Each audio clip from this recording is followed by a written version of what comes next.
آج کی ویڈیو میں ہم اسلام کی ایک فیملی ٹری یا اس کی تمام شاخوں کی بات کریں گے۔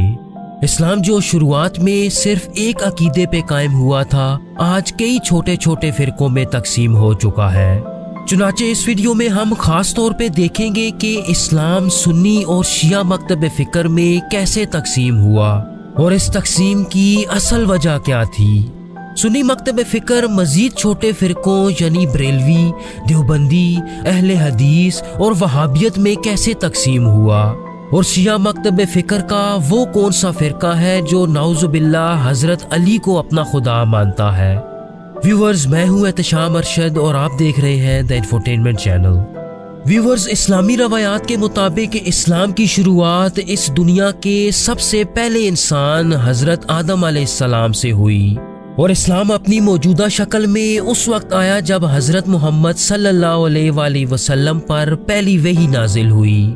نبی پاک صلی اللہ علیہ وآلہ وسلم جب تک مسلمانوں میں موجود رہے تو ان میں کسی قسم کا کوئی فرقہ پیدا نہ ہوا، لیکن سن 632 عیسوی میں آپ صلی اللہ علیہ وآلہ وسلم کے انتقال کے بعد معاملات کافی خراب ہونے لگے۔ سب سے پہلا اختلاف تو یہ تھا کہ اب مسلمانوں کا لیڈر یا خلیفہ کون ہوگا۔ مسلمانوں کے ایک گروپ نے آپ صلی اللہ علیہ وآلہ وسلم کے قریبی دوست حضرت ابو بکر صدیق رضی اللہ تعالیٰ عنہ کو پہلا خلیفہ منتخب کر لیا، تاہم مسلمانوں کا ایک دوسرا گروپ حضرت علی بن ابو طالب رضی اللہ تعالیٰ عنہ کو خلیفہ کے طور پہ دیکھنا چاہتا تھا، جو نبی پاک صلی اللہ علیہ وآلہ وسلم کے خاندان بنو ہاشم سے تعلق رکھتے تھے۔ اس کے ساتھ ساتھ آپ صلی اللہ علیہ وآلہ وسلم کے کزن اور داماد بھی تھے۔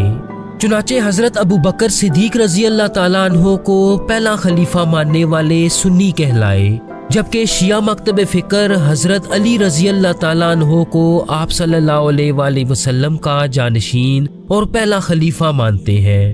ان دونوں کے علاوہ ایک تیسرا فرقہ مسلمانوں کے پہلے فتنے کے دوران وجود میں آیا، جنہیں خارجی کہا جاتا تھا۔ انہوں نے شیعہ اور سنی دونوں سے علیحدگی اختیار کر لی اور ان دونوں فرقوں کے پیروکاروں کو کافر ڈکلیئر کر دیا۔ تو ویورز، چلیں پہلے سنی مکتب فکر اور اس کی مزید شاخوں کی بات کرتے ہیں۔ موجودہ دور میں پوری دنیا میں تقریباً 85% مسلمان سنی مکتب فکر کے پیروکار ہیں۔ ویور، سنی لفظ سننا سے نکلا ہے، جس کا مطلب نبی پاک صلی اللہ علیہ وآلہ وسلم اور ان کے تمام اصحاب کی تعلیمات پہ عمل کرنا ہے۔ سنی مکتب فکر کے 4 بڑے امام ہیں، جن کے نام امام ابو حنیفہ، امام مالک، امام شافعی اور امام احمد بن حنبل ہیں۔ ان چاروں اماموں سے سنیوں کے 4 فقہی مذاہب وجود میں آئے، جیسا کہ امام ابو حنیفہ سے حنفی، امام مالک سے مالکی، امام شافعی سے شافعی اور امام احمد بن حنبل سے حنبلی فقہ وجود میں آیا۔ ان میں اگر امام ابو حنیفہ کی بات کی جائے تو آپ سن 80 ہجری میں کوفہ، عراق میں پیدا ہوئے، اور نسب کے حساب سے آپ ایرانی نسل سے تعلق رکھتے تھے۔ جوان ہونے پر آپ عرب میں حجاز کے علاقے میں آ گئے، جہاں انہوں نے مکہ اور مدینہ میں تعلیم حاصل کی۔ ان کے کل 4000 اساتذہ بتائے جاتے ہیں، جن میں 7 اصحاب کرام، 93 تابعین اور باقی تبع تابعین شامل ہیں۔ ویورز، چونکہ آپ اہل بیت کو ہر طرح سے سپورٹ کیا کرتے تو عباسی خلیفہ المنصور نے انہیں قید میں ڈال دیا اور اسی قید میں ان کا انتقال ہوا۔ موجودہ دور میں حنفی فقہ کے ماننے والے زیادہ تر انڈیا، پاکستان، ترکی اور کچھ عرب علاقوں میں پائے جاتے ہیں۔ اسی طرح سنیوں کے دوسرے امام مالک 93 ہجری میں مدینہ میں پیدا ہوئے۔ آپ ایک یمنی خاندان سے تعلق رکھتے تھے اور سن 2 ہجری میں آپ کے دادا نے اسلام قبول کیا۔ امام مالک کو اپنے دور کا حدیث کا سب سے بڑا عالم مانا جاتا ہے، یہی وجہ تھی کہ انہیں مدینہ کا امام بھی کہا جاتا تھا۔ جہاں تک ان کے اساتذہ کی بات ہے تو ان میں امام ابو حنیفہ اور امام جعفر الصادق سر فہرست ہیں۔ موجودہ دور میں مالکی مکتب فکر کے پیروکار زیادہ تر افریقہ اور پرانے وقتوں میں مسلم اسپین میں پائے جاتے تھے۔ سنیوں کے تیسرے امام شافعی فلسطین میں غازہ یا اشکلون کے علاقے میں پیدا ہوئے۔ ان کا تعلق قریش کے بنو مطلب قبیلے سے تھا، یعنی ان کا نبی پاک صلی اللہ علیہ وآلہ وسلم سے ایک گہرا رشتہ تھا۔